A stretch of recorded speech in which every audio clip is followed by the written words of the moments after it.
Hello, my name is Jeff Gold, and I'm with you today to introduce the College of Medicine, University of Toledo website on advising and counseling for career selection.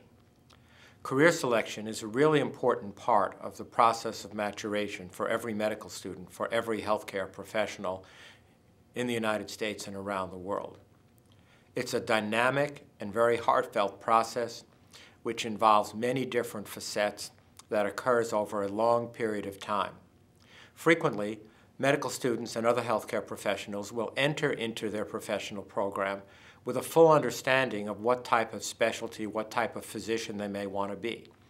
They may know whether they want to be a pediatrician or a neurosurgeon. They may know whether they want to deliver babies or do cosmetic plastic surgery. But over the course of their medical education, as they interact with other types of healthcare professionals, as they develop relationships with other students and classmates, as they form relationships with career mentors and with our advising and counseling services, those decisions may change. As a matter of fact, we understand that the average medical student, from the day that they wake up in the morning full of energy and say, today I'm absolutely sure that I know what I want to do. Today I know I want to be a surgeon, I want to be a dermatologist, I want to be an ophthalmologist, that on average, they will change their mind approximately 3.2 times. So look forward to that, enjoy that, and understand that there's a process that you're going to go through. It is exactly in that regard that we have created this website to enhance the career counseling for the College of Medicine and an attempt to provide you with a first-hand exposure to many members of our clinical faculty who are in good understanding of what needs to be done would you choose to pursue their specialty. So what I would like to do is, rather than share with you thoughts on process, I would rather share with you some questions that I'd like you to put into the back of your mind as you not only watch these videos, but hopefully as you meet the professors, as you work with your career mentors, as you go through the counseling sessions to help you select a career. So first, I would like to call out the fact that this is a dynamic process. This process does not occur at a single day or a single hour or even over weeks. It frequently occurs at least over months. Typically, a lot of the formative information is gathered during the third year of medical school, but even during the early parts of fourth year, frequently students will be refining their choices and indeed going through a healthy degree of mental anguish in trying to figure out which direction they want to take that choice. Fortunately, the practice of medicine is wonderful in that people can build components just like you would build building blocks to add and to enhance specialty selection. So while your initial choice would be into a so-called core residency such as internal medicine or surgery or pediatrics, you could then go on and do, in the area of pediatrics, for instance, pediatric neurology, pediatric gastroenterology, pediatric cardiology, etc. And even from there, you could go on in the field of, let's say, pediatric cardiology to interventional pediatric cardiology, pediatric cardiology imaging, and any number of other subspecialties thereafter. So this is a dynamic process that will occur over your entire career in the practice and in your lifelong learning in the field of medicine. So among the questions that I would like you to think about is, are your career interests in a core or a generalist type of career, or are you interested in a subspecialty? And if you're interested in a subspecialty, what are the fellowship training opportunities and the subspecialty residency opportunities that may be of attraction to you? What are the similarities and differences between the careers? How long will it take to obtain board certification and become fully vetted into practice? What are the employment opportunities in a given part of the country? Unfortunately, we're at a time now that there are shortages of both generalist physicians, particularly in the areas of primary care, which of course includes general internal medicine, family practice, and pediatrics. But there are also dramatic specialty shortages in many of the subspecialty and fellowship-trained areas. And knowing where those are, and knowing what the geographic considerations are of your family and your own personal aspirations becomes a very important part of specialty selection. And that actually gets me to another important point. What are the aspirational goals of your family? If you're single and you do not have significant relationships, either from your parents or the community in which you grew up, and you need to return there or do not need to return there, those are very important considerations.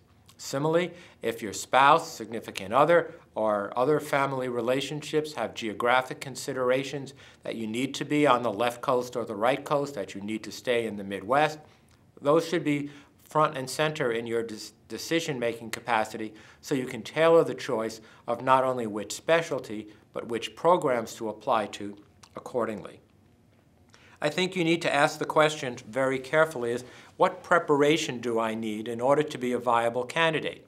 The preparation for a surgical specialty is typically different than the preparation for a medical specialty, which is again different from pediatrics and somewhat different from obstetrics, etc. You need to think through the questions of, am I interested in a basic science type of research career? Am I interested in a teaching career? Do I want to be part of an academic health center? Or am I interested in a community practice type of career or a hybrid of all of the above? And that gets into a question of what's the application process and what does it take to be competitive? As I'm sure you well know, your scores on the United States Medical Licensure Examination Part 1, your performance in your clerkships and in your preclinical years, as well as the evaluations that you will obtain, are all woven together into the Medical Student Performance Evaluation Letter, which our College of Medicine produces for each and every one of our students. But your ability to successfully compete not only depends upon your grades, your exam scores, but also depends upon your interview cycle. It depends upon whether or not you choose to do audition electives. It depends upon what your experiences have been in the past. Have you done research in a specific area? What are your clinical experiences? Put your hat on for a second as an interviewer in a subspecialty, and there you are as a fourth-year medical student interviewing for a career in neurology or a career in trauma or in emergency medicine. And the faculty member speaking to you says, why do you want to do this? What experiences have you had that have led you to believe this? And you need to be able to talk them through how you've reached this revelation as to what specialty you want and what experiences that you've had that have reinforced this during the course of your life. I think you need to ask the process very carefully about how do you evaluate a residency program. What's important to you as an individual? Of course, we all want the most competitive, the best quality, and the highest assurances of success in the selection of residency programs. But how do you ask those questions? Questions such as, how many residents will you enroll? What has been the geographic mix of those residents? Meaning, do you take them all from your city or your own medical school? Or what is your interest and experience in accepting students from the upper Midwest? What is the career placement? How many of the graduates tend to go into practice? How many of them go into academic medicine? And a whole myriad of other questions that get as mundane as, how many nights am I going to be on call? How much do I get paid? How much vacation time do I have? And how am I going to weave that all together with my needs and those of my family? I think it's very important as you move on to work with the various career mentors to ask them about their professional life. How many hours a week do they work and what are the options there?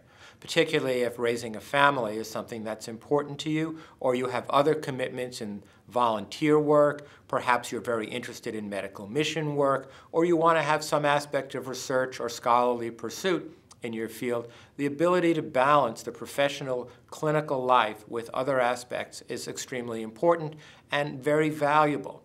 Please don't underestimate the importance of time with your family and the importance of pursuing things that give you the necessary relief, the necessary, shall we call, quote, mental health time, unquote, to keep you productive and successful in your professional career. But understanding the differences between the specialties is extremely important. And then I think you need to weave that in to your own lifestyle aspirations. Not everybody has the same lifestyle aspirations. Some have very deeply embedded desires to have long, longitudinal relationships with patients and families, which tends to drive people into more primary care fields. Others are not so interested in the long-term, decade-long, frequently multi-decade-long responsibilities and relationships with patients, but are more interested in the acute care aspects, such as emergency medicine, trauma care, critical care, and pulmonary specialties, as well as many of the surgical specialties where the physician cares for a patient and a family over a period of time and then relinquishes that care back in an appropriate transition to the primary care doctors who will then provide the longitudinal care for that patient. The information that you're going to get, of course, will come to some extent from these videos that have been put together, and they're excellent, they're very clear, and I think they will provide the beginnings of a relationship with you for many of our senior faculty members who can be the career mentors for you as you go through this thought and decision process. However, I want to be sure that you also realize that you should talk to your classmates, you should talk to your family, you should seek out members of our alumni group of the College of Medicine who have graduated in the last several years, who have pursued careers in dermatology and ophthalmology and pediatrics and other fields, and ask them what it's like. Ask them if it meets their expectations. And if it does, and you're satisfied with their answers, ask them what process they went through in selecting residency programs, how many interviews they had, how many audition electives they did, because that's the type of practical, on-the-ground information that's going to help you be extremely successful in this pursuit. We have a lot of excellent faculty. I'm sure all of our alumni are going to be very, very willing to talk to you. But unless you seek them out and ask these hard questions, and if you don't get the answers you want, ask other people or ask them again, because it's very important that you get as many answers to these questions as possible as you go through this career selection process. Sometimes it can be viewed as stressful and arduous and incredibly complex. But I assure you that as time goes on, the natural process will evolve. Your wishes and your desires, your competitiveness, your aspirations, and that of your family will all be successfully woven together into a highly successful fabric that will not only get you off into a wonderful track of graduate medical education, but that will produce a highly satisfying and very impactful career. In closure, I would like to thank you for taking the time to use this website, and to also thank those who have worked so hard to make it possible. The Office of Student Affairs, under the leadership of Dr. Patricia Medding, several of our senior faculty who will introduce themselves, and also Mr. John Farrick, one of our graduate students, who worked long, long hours to bring together, with the creative talents of the Center for Creative Instruction, this website. I wish you an awful lot of luck and success as you go through this process. And as your dean, if I can personally be of any help to you in answering your questions, opening doors, creating contacts, never hesitate to call, email, or send smoke signals.